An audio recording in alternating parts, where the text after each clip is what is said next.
வாழ்க பல்லாண்டு. எல்லாரும் எப்படி இருக்கீங்க? நான் ரொம்ப நல்லா இருக்கேன். Welcome to Grandma's kitchen. இன்னைக்கு நம்ம பார்க்க போகிறது பீன்ஸ் பொரியல்ங்க. பீன்ஸ் கார பொரியல் பண்ண போகிறோங்க. இது நம்ம பீன்ஸ் கொஞ்சம் எடுத்திருக்கோம். ஒரு 100-150 கிராம் இருக்கிற மாதிரி எடுத்திருக்கோங்க. இது ஒரு 3 to 4 பேர் சாப்பிட்லாங்க. அதுக்கப்புறம் தேங்காய் ஒரு கால் மூடி அளவு தேங்காய் பீசஸ் பண்ணி வச்சுருக்கோம். 4 சிகப்பு மிளகா, 2 ஸ்பூன் அளவுக்கு பொட்டுக்கடலை, 1 மூடி எலுமிச்சம்பழம், அதுக்கப்புறம் சீரகம் ஒரு அரை ஸ்பூனுங்க, கொஞ்சோண்டு மஞ்சத்தூள், பெருங்காயம் குட்டி பீசஸாக ஒரு கடலைப்பருப்பு சைஸ் இருக்கிற பீசஸாக ஒரு 4 வச்சுருக்கேங்க. தாளிக்கிறதுக்கு கருவேப்பிள்ளைங்க. இப்போ பீன்ஸை பொடியாக கட் பண்ணி நல்லா வேக வச்சிடலாங்க. வேக வச்சப்புறம் இது எல்லாத்தையுமே மிக்சியில் போட்டு ட்ரை பவுடராக, லெமன் இல்லாமல் மீதி எல்லாத்தையுமே மிக்சியில் போட்டு ட்ரை பவுடராக பண்ணிக்கலாங்க. அதுக்கப்புறம் பீன்ஸ் வெந்த உடனே அந்த பவுடரை போட்டு மிக்ஸ் பண்ணி இறக்கிடலாம். ரொம்ப சிம்பிளான பொரியலுங்க, சீக்கிரமாக ஆயிரும். ஆனால் நல்லா ரொம்ப டேஸ்ட்டு ரிச்சாக இருக்கும், கலர்ஃபுல்லாகவும் இருக்குங்க. வாங்க நம்ம எப்படி செய்கிறதுன்னு பார்க்கலாம். இப்போ இந்த பொடி அரைக்கிறதுக்கு இது எல்லாத்தையும் மிக்சி ஜாரில் போட்டு பவுடராக அரைச்சிக்கலாம். தண்ணி ஊற்றாமல் பவுடராக அரைச்சிக்கலாங்க. மிளகாய், தேங்காய், பொட்டுக்கடலை, சீரகம், பெருங்காயம், சீரகம், உப்பு, மஞ்சத்தூள் எல்லாத்தையும் நம்ம இப்போ பவுடராக பண்ணி இப்போ அடுப்பில் வானொலி வச்சிடலாங்க. வானொலியில் ஒரு அரை ஸ்பூன் அளவுக்கு கொஞ்சமாக எண்ணெய் விட்டால் போதுங்க. எண்ணெய் காஞ்சப்புறம் அதில் கடுகு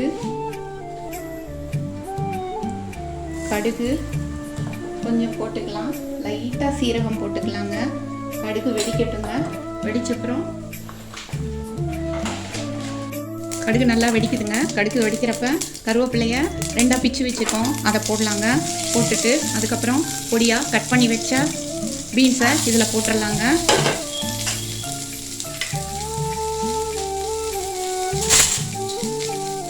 பீன்ஸை 2 ஃப்ரை பண்ணிவிட்டு கொஞ்சமாக ஒரு 1/4 டம்ளர் தண்ணியை ஊற்றி மூடி வச்சிடலாங்க.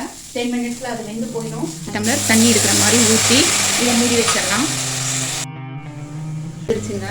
இப்போ என்ன பண்ணலாம், நம்ம மிக்சியில் அரைச்சி வச்சுருக்கோம் இல்லைங்களா, இந்த பவுடரை மிக்சியில் அரைச்சி வச்சுருக்கோம் இல்லைங்களா, இந்த பவுடரை போட்டுடலாங்க.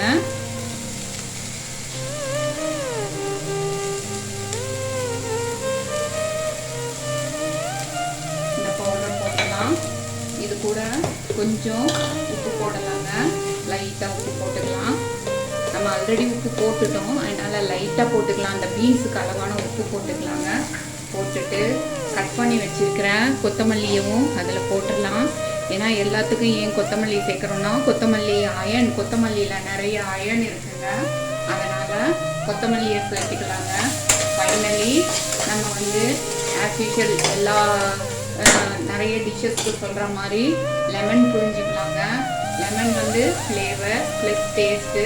அதில் விட்டமின் சி அது மாதிரி சத்துக்கள் இருக்கிறதால அதுவும் உடம்புக்கு நல்லதுங்க. இப்போ பாருங்கள், பீன்ஸு கார பொரியல் ரெடி ஆயிடுச்சு.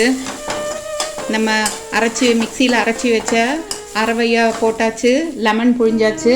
புழிஞ்சிட்டு பீன்ஸு கார பொரியல் இப்போ நம்மளுக்கு ரெடி ஆயிடுச்சுங்க. இதை நம்ம ஒரு சர்விங் பவுலுக்கு மாற்றிடலாங்க. சூடான சுவையான பீன்ஸ் பொரியல் ரெடி ஆயிடுச்சுங்க. வாங்க எல்லாரும் சாப்பிட்டு பார்க்கலாம். நம்ம வீடியோவை எல்லாம் ரசிச்சிருப்பீங்கன்னு நினைக்கிறேன். ஞாபகமாக சப்ஸ்கிரைப் பண்ணுங்கள். அப்போ தான் அடுத்த வீடியோ நாங்கள் போஸ்ட் பண்ணுற வீடியோலாம் உங்களுக்கு டக்குன்னு சேருங்க. அடுத்த வீடியோவில் பார்க்கலாம். வாழ்க வளமுடன், வாழ்க பல்லாண்டு.